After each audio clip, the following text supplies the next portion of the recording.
everyone, Jamie here with Sweet Pickins. Welcome to our front porch. I'm so glad you're here. Okay, so I just got off work, got home. I did run a couple errands. I got in my comfy clothes because guys, I have the biggest to-do list today. It is absolutely insane, and I'm gonna haul butt and get everything hopefully done on the to-do list, or at least most of everything on the to-do list. So I have to be comfortable to get that done. So I wanted to show you guys, this was on the to-do list, a way to add a little element to your porch or front door is really why I'm doing this. So we're gonna make a really cute hanger for our front door with a basket. Now, I have a basket with a handle like this. You don't have to have a basket like this with a handle. You don't necessarily have to. If it doesn't have a handle, you can make a handle with a rope or twine. Now, the only thing you're really looking for, and guys, you probably have one around your house, it needs to be somewhat of a slim profile. Not huge. It doesn't have to be skinny, but it has to have a thinner profile. So honestly, this looks like it has a totally flat back, but it doesn't. It is round, just like it is on the front. So just find a basket, and if it's a tore up basket, who cares? It does not matter. You can use any basket because we're gonna do a little zhuzhing on the front, and if your basket is not in good shape, you could do a little more zhuzhing on it. So this is actually to hang, but again, rope or even wire would work really, really good.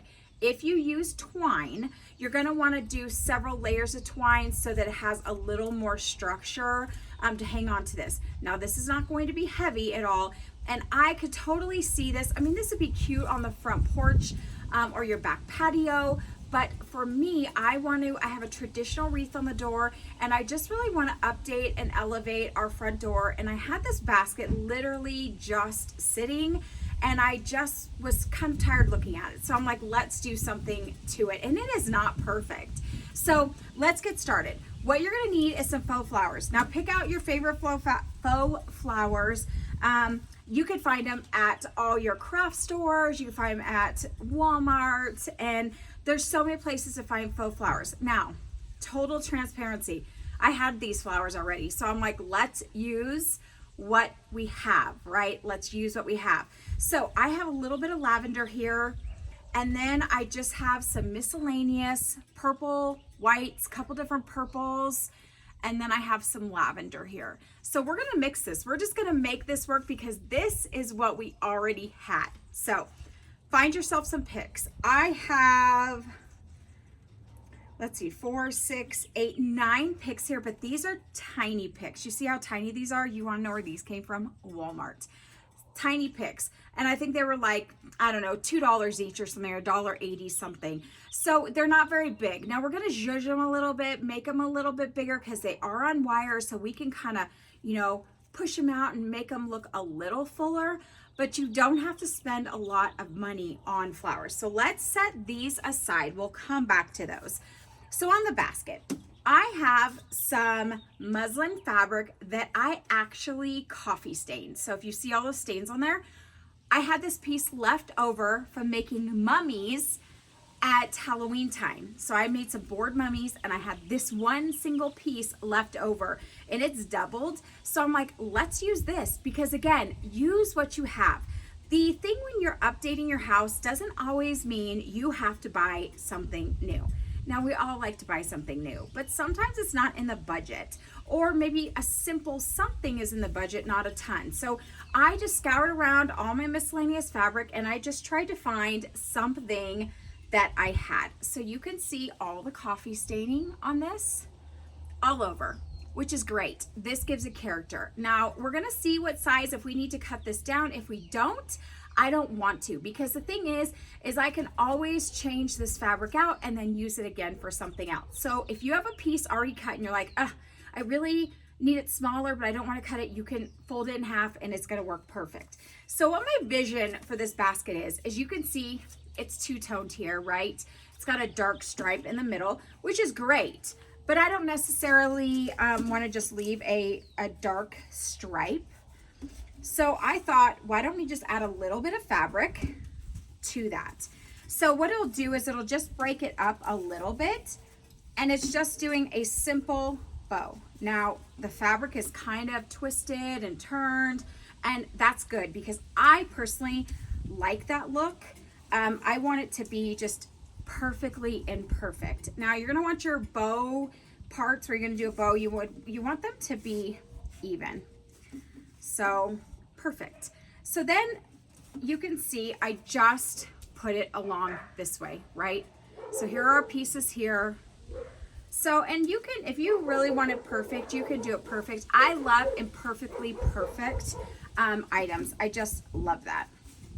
Can you hear my dogs? They're going crazy because I'm out here and they're like, please let us outside. And I told them they had to wait till I was done. So we're just gonna make a bow. And I like to turn so you could, I just fold it in half on both sides and then I'll do our bow. Bow doesn't have to be perfect. This fabric was actually torn. I ripped it, and that's good because that adds another element of texture. If yours, if you want that look, just cut it and then rip it. And if you want more frayed look, then just start pulling the sides and you will get a frayed look. So you're gonna wanna just kind of mess with this until you get the bow that makes you happy. Not perfect, happy, right? So we're just gonna kind of mess with this a little bit. And again, if you want your fabric to be longer, you can cut a strip and tie them together in the back. You'll never even know. Okay, just does not want to lay down, but here's this. So perfect. Doesn't need to be, and actually I think I'd rather kind of have it off to the side. And then if it's off to the side, like my bow was not cooperating, if you do it off to the side, it's really easy to have it cockeyed because it looks like it's supposed to. Simple, easy, right guys? This is not rocket science. Easy. So find a basket, any basket. You can use any basket. It just cannot be a round basket because it's going to cause you problems. You probably can make it work, but I would say a thinner profile basket. And then you're just going to take your picks. Now, you don't have to spend a lot of money on these picks. I didn't. But what you're going to want to do is kind of just zhuzh them out. Yeah, they look thinner now because they're not all bunched together, but that is okay because in the long run, it's going to look fuller because we can kind of intertwine these and so they look full. So whenever you buy faux flowers, just kind of zhuzh them. That's the first thing you're going to want to do. These have 4 basically stems per stem, if that does that make sense. 1, 2, 3, 4 per stem. So we're just going to kind of zhuzh them out because then we're going to kind of layer them into each other. It's going to look so much fuller. Okay. And then we'll do this with our lavender.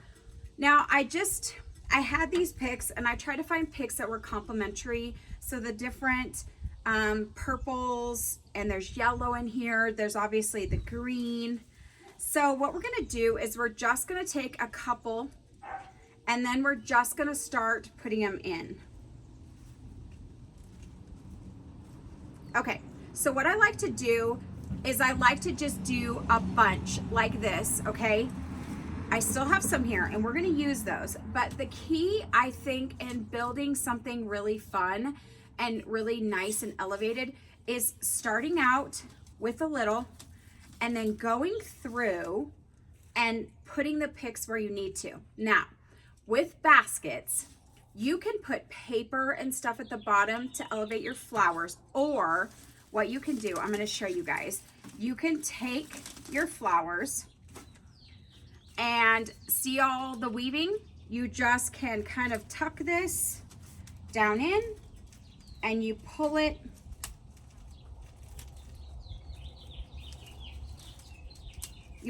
through and then secure it. See how that is? So now look at how tall that just made it. You may not want it that tall, but that's what I'm saying. You can use these the wicker gaps to elevate your flowers. You really don't need to put anything in there. So that is an idea if you want that look. So let's just put these in here.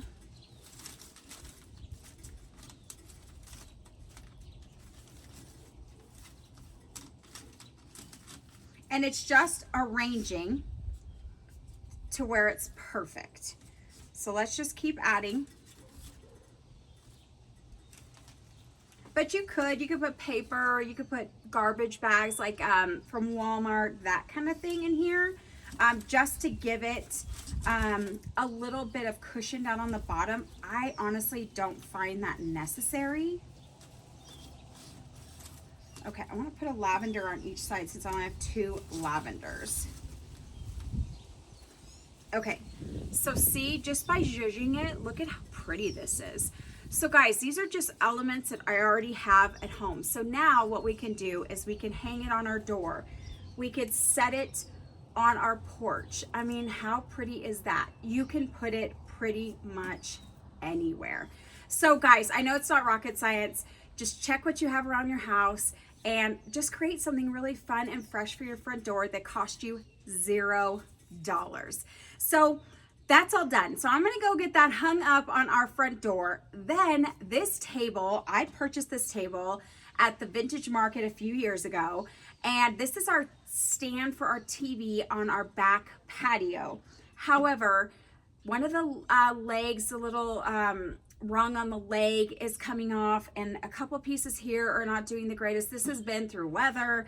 It's just the perfect size. I put wheels on it. So I'm gonna get out my some of my tools, and I'm gonna reinforce this and get it ready for our TV to put out there on our back patio. So that's what I'm gonna do next. I won't bring you along for that, but these are just little things that have to be done. So don't neglect stuff. If something's like kind of falling apart or kind of broken or seen better days, don't get rid of it. Just fix it, because everything really, honestly, pretty much when it comes to furniture is fixable. You just have to do some research, or you may already have the know-how, similar to me, because I've been doing it for so long, just to fix it and put a little bit more life for it for the next few years, because this is like the perfect table. So that is what I'm gonna go do. So guys, look at how cute this is. So stinking cute, simple, cost us $0 because we already had this stuff. We already spent the money on this stuff. So, all right guys, well, thank you so much for joining me on my front porch. I appreciate it so much. Don't forget to like and subscribe to our channel. We are working really hard to build our channel, so we would love it if you would like the video and subscribe. You don't know how much that helps a small channel. Just by subscribing and liking each video that you watch, it just makes a humongous difference, totally. So I would appreciate that so much. Don't forget, we have our website, shopsweetpickens.com, and you can find us on Instagram and Facebook, where I will put a picture of this once it's hanging on our front door. You just have to find us at Sweet Pickens Reno, and it's Pickins Reno, and you'll see all of the behind the scenes. You'll see some final pictures. You'll see things I'm working on. I'm actually working on a vintage stool that I'm giving new life to. So this stool was bought from me, gosh, 10-12 years ago, and the owner said, hey, it has seen better days. Would you refresh it and give it new life? And I was like, yeah, how fun to redo a piece that you've already done initially and you're just giving it new life. So I'm working on that piece too. So just bringing life back into it, and it was something I picked so long ago, and it came back to me to fix for the owner. So I was really excited to do that. So I love those kind of things. So those are the kind of things you're gonna find on our Facebook and Instagram page. So thank you guys so much for hanging out with me, and I'm gonna see you guys on the next video.